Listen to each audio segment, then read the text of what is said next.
Bonjour, je suis Guillaume Vimenet, fondateur et auteur philosophe chez Autopoïèse. Aujourd'hui, nous allons parler de la philosophie de l'identité avec Diogène, qui fut l'un des fondateurs de l'approche autopoïétique. Je vous propose donc de réfléchir, si vous le voulez bien, à la question suivante. Qu'est-ce qu'un homme ?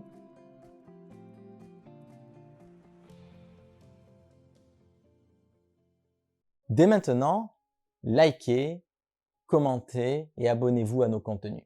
Qu'est-ce que signifie le fait d'être un homme ? La légende raconte que Diogène passait dans les rues d'Athènes en plein jour devant ses congénères, lanterne à la main, en proclamant qu'il cherchait un homme. Fixant intensément le visage de ses contemporains, Diogène ne voyait pas en eux le signe distinctif de l'homme. La question se pose de savoir ce que recherchait vraiment Diogène. On peut recenser deux exégèses à la quête de Diogène.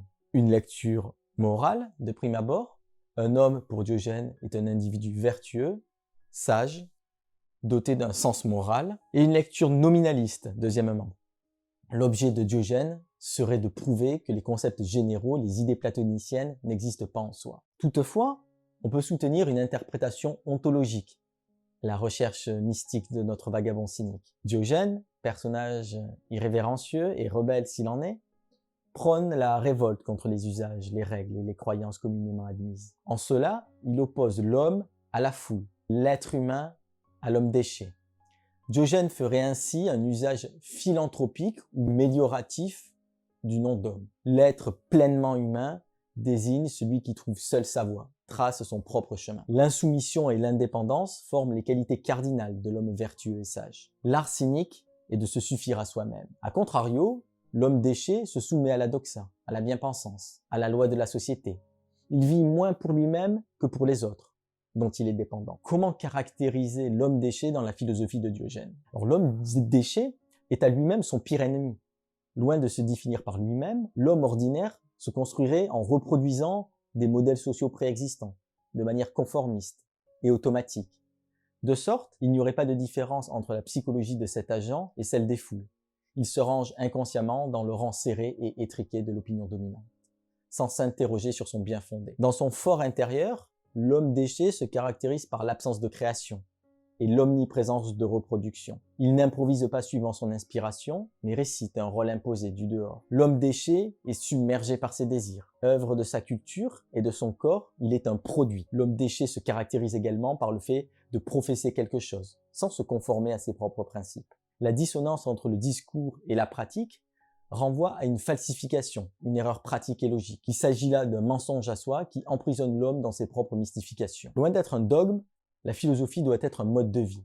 Appliquer son discours dans un acte est le propre du cynisme. Le cynisme ne se démontre pas, mais se montre.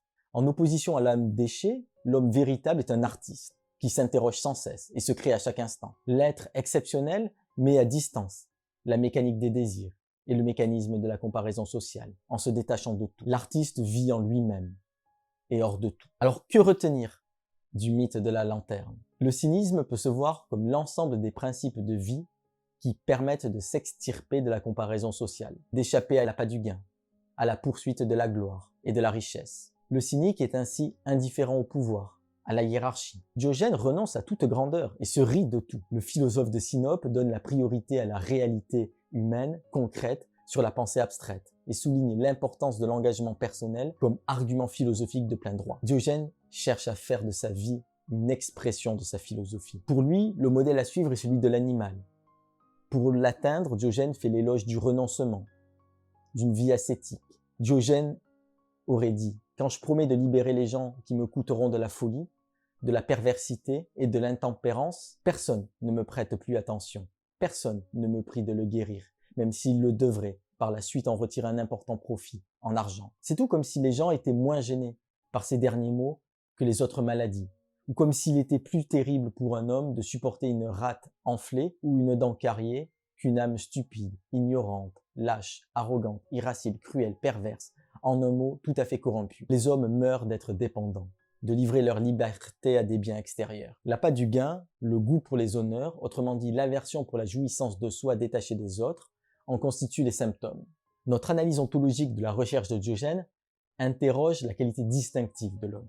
C'est ce qui fait donc de nous des individus, dans le sens d'indivisibles. Le caractère de Diogène nous laisse à penser qu'il recherche des révoltés, des libres penseurs, des créateurs. L'homme serait avant tout celui qui ne se définit pas docilement et servilement par l'autre, mais par lui-même, dans une sorte de mouvement autopoétique.